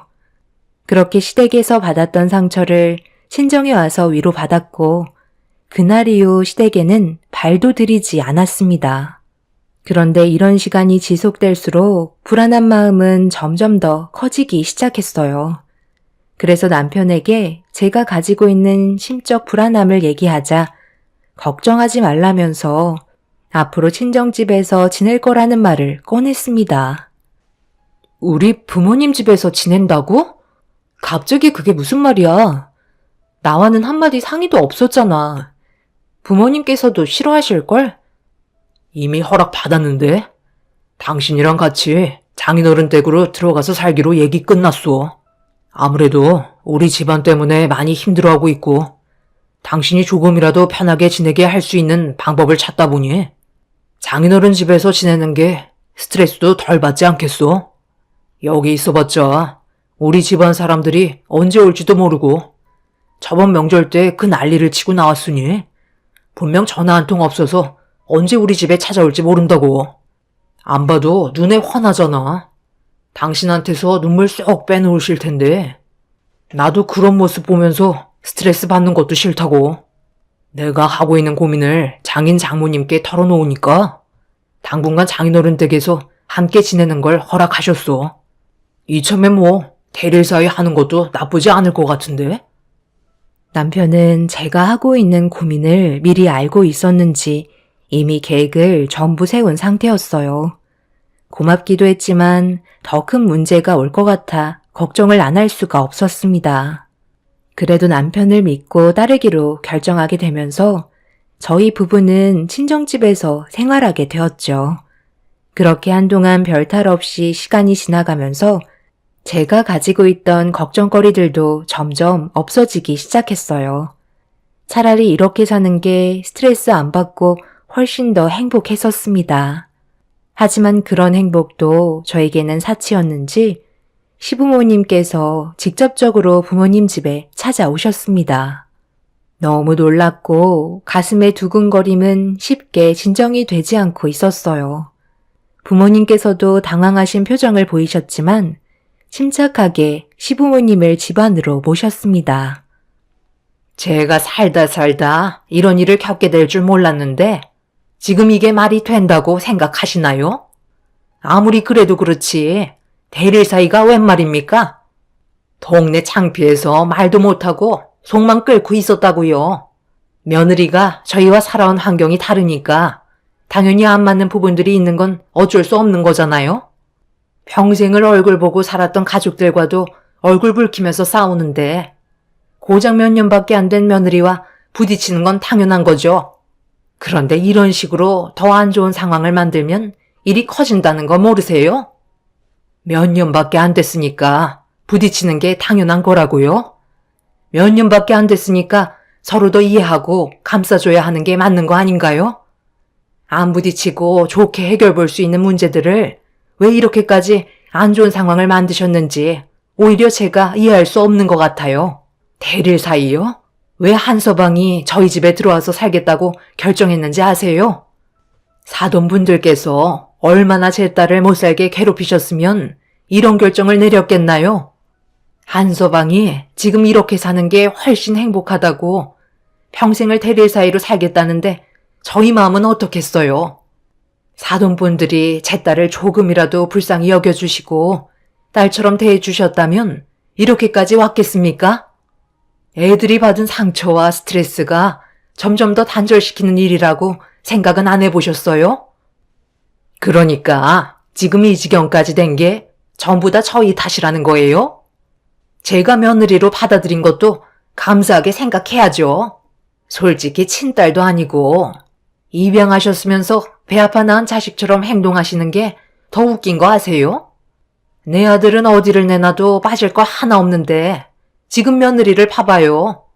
좋은 대학을 나온 것도 아니고 그렇다고 좋은 직장을 다니는 것도 아니고 월급도 손톱만큼 받는 회사에 다니면서 친부모 밑에서 자란 것도 아닌 보육원 생활을 하다가 입양이 된 건데 저희가 며느리로 살갑게 대해줄 수 있는 게 오히려 이상한 거죠. 그렇다고 사돈댁 집안이 떵떵거릴 정도로 잘난 것도 아니니 며느리에 대한 사랑은 물 건너간 거 아닌가요? 지금 당장 제자리로 돌려놓으시고 앞으로 이런 일은 없었으면 좋겠네요. 제 말 이해하셨죠? 입양아 얘기는 왜 꺼내시는 거죠? 지금까지 살면서 사고 한 번 친 적 없고 바르게 자라왔었어요. 입양이 문제가 된다는 건 어디에서 나온 말인가요? 비록 배 아파 낳진 않았지만 제 마음으로 낳은 자식입니다. 한서방이 얘기했던 대로 입이 상당히 거치시네요. 제자리로 돌려놓기는 힘들 것 같아요. 지금 이대로 삶을 유지하겠습니다. 제 딸에게 또 무슨 상처를 주시려고 하시는 거죠? 애들이 좋아서 살림을 차린 건데 왜 뒤에서 온갖 참견을 다 하시려는 건가요? 부모면 부모답게 행동하세요. 배 아파 낳았다고 해서 전부 다 부모가 되는 건 아닌가 봅니다. 이런 인성을 가지신 분들 속에서 한서방이 바르게 자란 것도 정말 신기하네요. 저희는 더 이상 할 말 없으니 그만 돌아가 주세요. 두 번 다시 사돈 얼굴 마주하고 싶지 않네요. 저희는 오늘 한서방이랑 외식하기로 했으니 그만 살펴가세요. 더 이상 상대하고 싶지 않습니다. 시모와 엄마가 계속해서 날카로운 말들을 주고받게 되자 옆에서 침묵을 지키고 계시던 아빠와 시부가 대화에 끼어들게 되었고 점점 더 분위기는 험악해지기 시작했어요. 저는 기억도 잘 나지 않지만 아주 어렸을 적 보육원에 있던 저를 저희 부모님께서 입양을 해 주셨고 남편과 결혼하기 전까지 함께 살아왔었어요. 그리고 이런 사실을 남편이 자연스럽게 알게 됐는데 시부모님께서 제가 입양하였다는 걸 안 좋은 시선으로 바라보셨죠. 어떤 부모의 자식인지 검증도 되지 않은 여자를 데리고 살 수 없다며 꽤 오랜 시간 반대를 하셨지만 남편의 강한 설득력 끝에 결국 허락을 받을 수 있게 되었습니다. 저는 단 한 번도 입양하라고 해서 삐뚤어지거나 한 적은 없었어요. 남들이 느끼는 시선에 문제가 있었던 거지 정작 저희 부모님과 저는 누가 봐도 따뜻한 가족이었습니다. 이런 모습을 남편도 부러워했고 저와 결혼을 하면서 부모님께선 남편도 벽을 두지 않고 친아들처럼 대해주셨습니다. 하지만 시부모님은 전혀 반대되는 성격을 가지고 계셨는데 이런 문제들이 점점 더 마찰을 심하게 만들었어요. 결국 양가 집안은 자리에서 일어나 서로에게 삿대질을 하면서 막말이 오고 갔고 퇴근한 남편이 이 모든 광경을 목격하고 말았습니다. 너무 갑작스럽게 펼쳐진 일이라 남편과 저도 당황스러워 양가 부모님을 말리고 있는데 시모가 남편의 얼굴에 손을 올려 붙였어요. 그리고 화가 머리끝까지 올라오셨는지 남편에게 막말을 퍼부으셨죠. 남편이 시모에게 뺨을 허용하게 되면서 난리가 났던 양가 집안의 분위기에 정적이 흘렀습니다. 아들, 네가 어떻게 나한테 이럴 수 있는 거니? 내가 그동안 너를 어떻게 키웠는데 대릴 사이를 할 수가 있는 거야? 지금 사는 게 행복해서 선택한 건데 뭐가 잘못됐다는 거예요?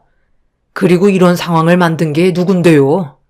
엄마가 이 사람한테 조금이라도 살갑게 대해주고 가족으로서 진심으로 받아주셨다면 이렇게까지 왔겠어요?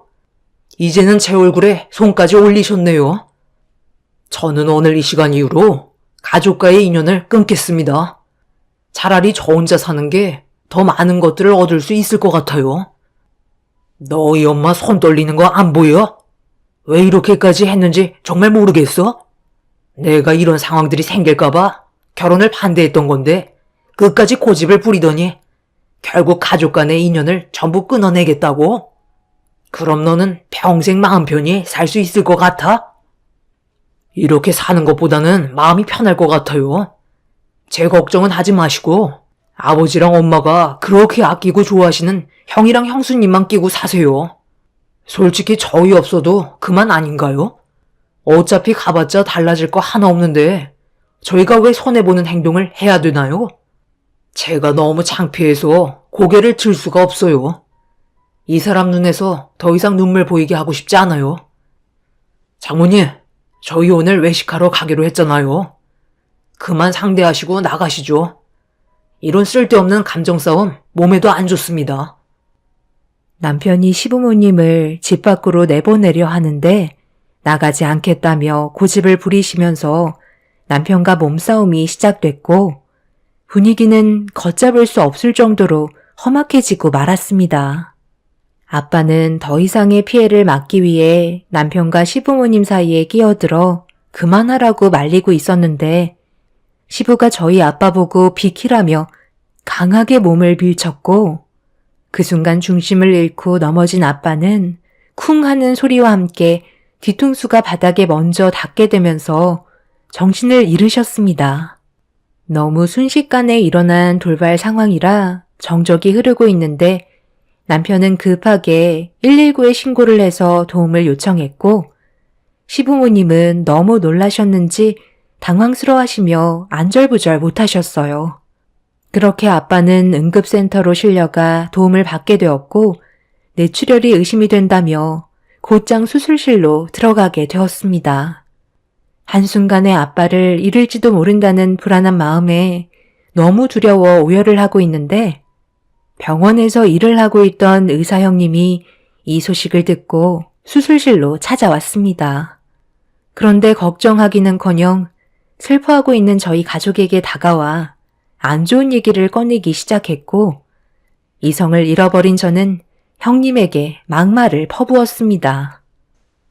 내가 이럴 줄 알았다니까. 동서는 정말 미련한 것 같아. 눈치껏 행동했으면 동서 아버님께서 이렇게까지 됐겠어? 그때 이후로 고집을 부리고 시부모님을 안 찾아뵀으니 결국 이 사태가 벌어진 거잖아. 하루라도 빨리 들어와서 무릎 꿇고 싹싹 빌었으면 이런 사건은 터지지 않았겠지. 내가 이래서 본데 없이 자란 티를 너무 낸다는 거야. 머리는 장식이야? 생각이라는 걸 하라고 머리가 있는 건데 정말 한심하다.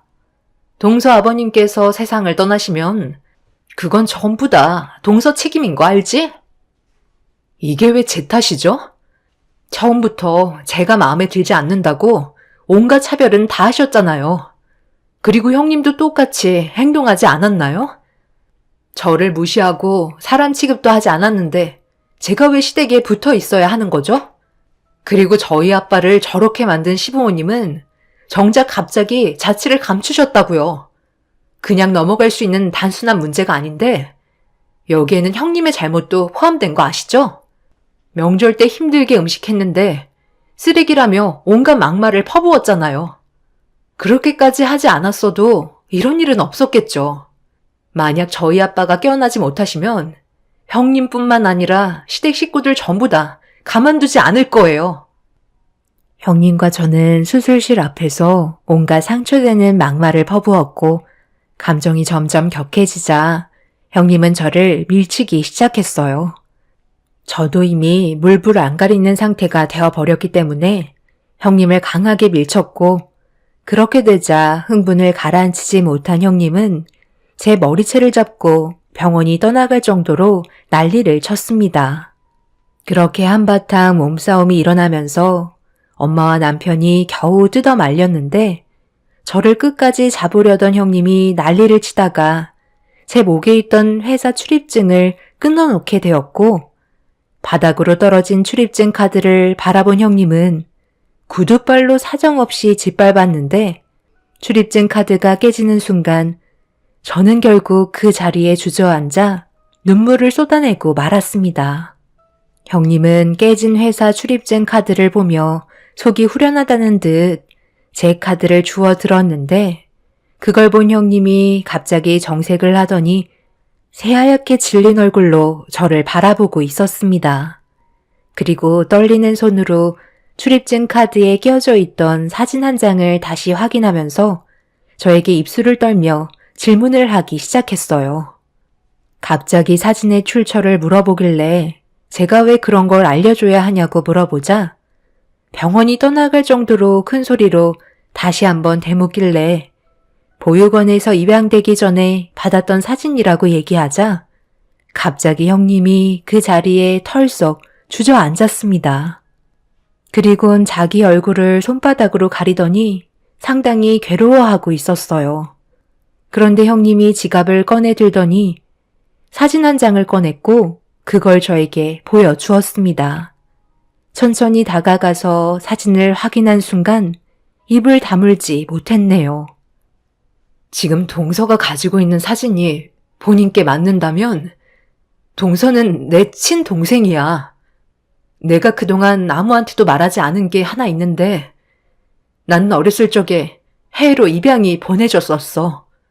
너보다 내가 먼저 입양이 되었었지. 그때 원장님께서 나중에 서로 만나게 될지도 모른다고 사진을 미리 찍어 두셨는데 입양을 떠날 때 간직하고 있으라며 한 장을 주시더라고. 나는 해외로 떠났기 때문에 다시 만날 수 있는 확률은 없을 줄 알았어. 그런데 어떻게 네가 이 사진을 가지고 있는 거야? 보육원에서 저와 언니가 찍은 똑같은 사진을 가지고 있는 걸 보고 엄청난 충격을 받고 말았어요. 말도 안 되는 사실에 어떤 말을 해야 할지도 몰랐고 방금 전까지 머리채 잡고 서로에게 온갖 상처되는 말을 퍼부었는데 피를 나눈 언니였다는 게 믿어지지 않았습니다. 저는 잘 기억이 나지 않지만 보육원에서 생활할 때 제 위로 3살인 언니가 해외 입양이 돼서 저와 작별하게 되었다는 사실만 알고 있었어요. 세월이 지난 만큼 잊고 살았었는데 저에게 남겨진 사진 한 장은 혹시 모를 일을 대비해 언제나 품에 가지고 다녔습니다. 당연히 찾고 싶은 마음도 있었는데 여러 가지 상황들이 저에게 시간을 내어주지 않았었죠. 그렇게 살아오면서 출입증에 사진이 꼽혀 있는 것도 잊어버린 채 살아왔었는데 이런 말도 안 되는 일들이 눈앞에 펼쳐져서 어떻게 해야 할지 모르겠더라고요. 저는 당장의 감정 상태 때문에 몇십 년 만에 만난 친언니를 앞에 두고도 가까이 가지 못했습니다. 언니도 쉽게 저에게 가까이 다가오지 못하고 있었어요. 살아온 환경도 달랐을 뿐더러 저는 형님이라고 생각했던 사람이 입양아일 거라고도 전혀 상상하지 못했었죠. 그런데 그 사이 시부모님께서 양심의 죄책감을 느끼셨는지 수술실로 달려오셨고 저희 가족 앞에 무릎을 꿇으며 손이 발이 되도록 오열을 하시며 용서를 구하셨어요. 법적인 처벌만큼은 원하지 않는다며 한 번만 용서해달라고 애원하셨습니다. 남편은 저와 형님의 사이에 대해 시부모님께 설명을 했고 그 말을 전해 듣게 된 시부모님은 사색이 든 얼굴로 경악을 하셨네요. 그렇게 한참 동안 넋이 나간 상태로 아빠의 수술이 잘 끝나기만을 기다리고 있는데 수술실에서 나온 아빠는 다행히 결과가 좋다는 말을 들을 수 있었습니다. 아빠는 남편 때문인지 시부모님께 법적인 처벌이 내려지는 걸 원하지 않으셨고 병원비만 요구하셨습니다. 시부모님께서는 병원비를 전부 다 처리해 주신 다음 저와 형님의 사이에 대해 좀 더 알아가길 원하셨지만 제가 더 이상 시부모님께 모습을 나타내지 않고 있어요. 형님의 친동생이었다는 사실이 밝혀지면서 태도가 바뀐 모습도 보고 싶지 않고 결혼 이후 형님이 저에게 했던 행동들이 너무 큰 상처로 남아있기 때문에 언니로 받아들이기가 쉽지 않았습니다. 시댁 식구들은 저에게 시간이 필요할 것 같다고 생각했는지 침묵을 지키며 기다려주고 있어요. 그렇게 몇 달의 시간이 흘렀고 언니가 찾아왔습니다. 어디서부터 무슨 말을 해야 될지 모르겠지만 나는 지금까지 너를 계속해서 찾고 있었어.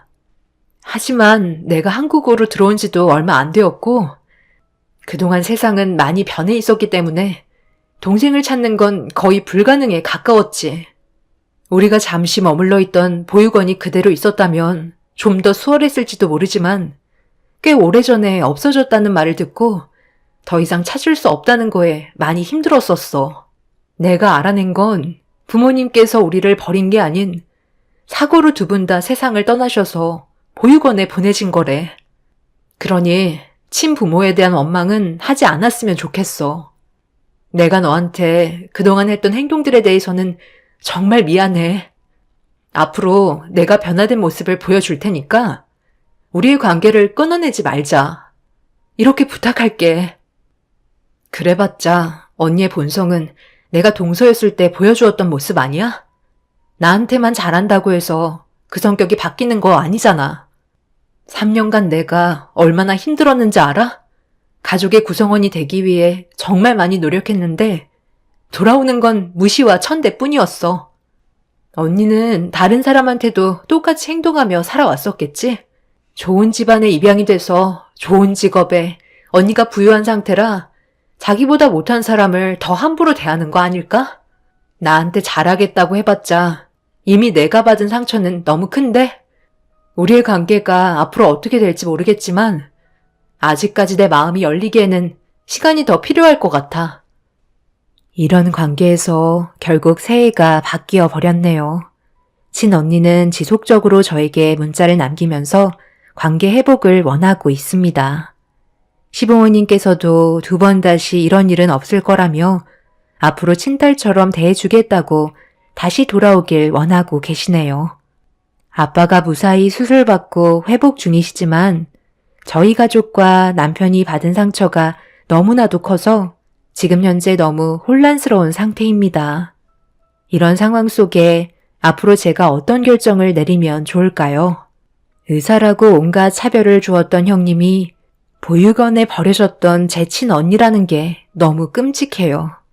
제가 상상했던 그런 사람이 아니어서 더 큰 실망을 하고 있는 것 같습니다. 여러분들께서 저에게 조언 좀 해주셨으면 좋겠어요. 가족들이야 제가 마음 가는 대로 하라고 하지만 여러분들은 다른 생각을 가지고 계실지 몰라 이렇게 사연을 신청하게 되었습니다. 앞으로 살아갈 날이 많은데 앞이 캄캄하기만 하네요. 제 사연 들어주신 분들 오늘 하루 행복하시고 새해에는 하시는 일들 모두 잘 되시길 바랄게요. 감사합니다.